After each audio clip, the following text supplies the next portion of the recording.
අනුන්ගේ ජීවිතයක් බේරගන්න ගිහින් තමන්ගේ ජීවිතේම නැති කරගත්ත කලුකුමාගේ කතාව ඔය අහලා තියෙනවද? ඔව්. සමහර වෙලාවට අනුන්ගේ ප්‍රශ්න වලට හොට ගන්නවට වඩා කට වහගෙන පාඩුවේ ඉන්න එක තමයි ඔයාට කරන්න පුළුවන් නුවණකාරම වෙදේ. මේ කතාව ඇහුවට පස්සේ ඔයා ආයෙත් කාට හරි උදව් කරන්න යන්න කලින් අනිවාර්යයෙන්ම දෙපාරක් හිතාවේ. එක්තරා ධනවත් කෝටිපතියෙකුට අයත් ඊතා විශාල සුකෝපභෝගී වත්තක ඊතා කලාතුරකින් දකින්න ලැබෙන දුර්ලභ ගණේ සුදු මොණරෙක් ජීවත් වුණා. ඌ තමයි ඒ වත්තේ හිටපු වටිනාම සහ ලස්සනම සතා. ඒ වත්තට එන හැමෝම මේ මොණරාට ගොඩක් ආදරය කළා. ඒත් මේ වත්තෙම අයිනක කැලෙන් ආපු සාමාන්‍ය වල් කලුකුවෙක් වයිල්ඩ් ටර්කි ජීවත් වුණා. කවුරුවත් ඌව ගණන් ගත්තේ නැහැ. ඌ පාඩුවේ අයින් කරලා විසි කරන කෑම ටිකක් කාලා ජීවත් වුණා. එක සතියක මේ ලස්සන මොණරාට හදිස්සියෙම අමුතු ලෙඩක් හැදුනා. ඌ එක තැන බිමට වැටුණා. කෑම කෑවේ නැහැ. ඇස් හැරියෙත් නැහැ.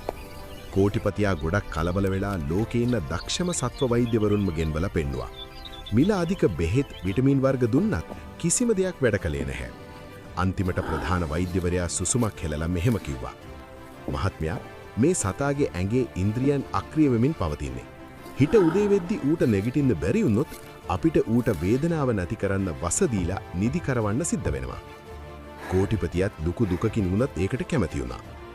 මේ කතාව පඳුරක් අස්සේ හැංගිලා හිටපු අර වල් කලුකුමාට ඇහුණා. මොණරාගඩ ලুকু දුකක් ඇති වුණු කලුකුමා රෑ කට්ට කරවල හිමීට මොණරා ළඟට ගියා. මුළු රෑම කලුකුමා නිදාගත්තේ නැහැ. ඌ මොණරාට තට්ටු කර කර හොටෙන් අනින ගමන් දිගටම මෙහෙම කිව්වා. නැගිටින්න. ඔයාට මෙහෙම මැරෙන්න බෑ. ඔයා මේ වත්තේ ආඩම්බරය. එක පියවරක් තියන්න සහෝදරයා. උත්සාහ කරන්න. මොණරා හිටියේ ගොඩක් අමාරුවෙන්. ඒත් කලුකුමා අතහැරියේ නැහැ. දිගටම ඌට කරදර කරමින් උනන්දු කරමින් නිදාගන්න නොදී අවදියෙන් තියාගෙන සටන් කරන්න බල කළා. පහුවදා උදේ පළවෙනි ඉරේලිය වත්තට වැටෙනකොටම කලුකුමා මුළු රෑම දුන්නු ධෛර්යය නිසාම මොණරා එකපාරටම හිමීට හෙලවුණා. ලොකු වෙහෙසක් කරගෙන ඌ නැගිට්ටා. නැගිට්ටලා ඌගේ ලස්සන සුදු පියාටු ටික දිගෑරියා. උදේ කෝෆි එකත් බිබී බැල්කනියට ආපු කෝටිපතියාට මේක දැකලා පුදුමේ දරා ගන්න බැරිව කෝෆි කූප්පෙත් අතින් බිමට වැටුණා. මේක හාස්මකක්. එහෙම කියාගෙන ඔහු වත්තට දුවගෙන ආවා. මගේ ලස්සන සතා සම්පූර්ණයෙන්ම සුව වෙලා. ඔහු වහාම Tamanගේ කළමනාකරුවට කතා කළා. අද තමයි අවුරුද්දේ සතුටිම දවස. මගේ යාළුවෝ, ව්‍යාපාරිකයෝ හැමෝටම කතා කරන්න. අද රැයට අපි ලොකු සාදයක් දානවා මේක සමරන්න. කලුකුමා පඳුරාසේ ඉඳන් මේ දිහා බලන් හිටියේ ලොකු ආඩම්බරයකින්. මම කළා. ඌ හිතුවා. මගේ වචන සහ මගේ මහන්සිය නිසා අද එක ජීවිතයක් බේරුණා. ඒත් එක්කම කෝටිපතියා Tamanගේ ප්‍රධාන කෝකියාට කතා කරලා පඳුර දිහාට ඇඟිල්ල දික් කළා. අද රැයට කෑම මේසෙට අර වත්තේ ඇවිද්ද ඉන්න මහත වල් කලුකුමාව අල්ලලා රෝස්ට් කරන්න. ඊර බසනකොට අනුන්ගේ ජීවිතයක් බේරගන්න මුළු රෑම මහන්සි වුණු සතාවම ඒ සතුට සමරන්න සාදේ කෑම මේසෙට ගෙනල්ලා තිබුණා. කතාවෙන් ගත හැකි ආදර්ශ. අනුන්ගේ ප්‍රශ්නවලට හොට දාන්න එපා. හැම ප්‍රශ්නයකටම ඔයාගේ මැදිහත් වීම අවශ්‍ය නැහැ. ඕනවට වඩා උදව් කරන්න යාම සහ නොමිලේ දෙන උපදෙස් ඔයාටම පාරාවල්ලක් වෙන්න පුළුවන්.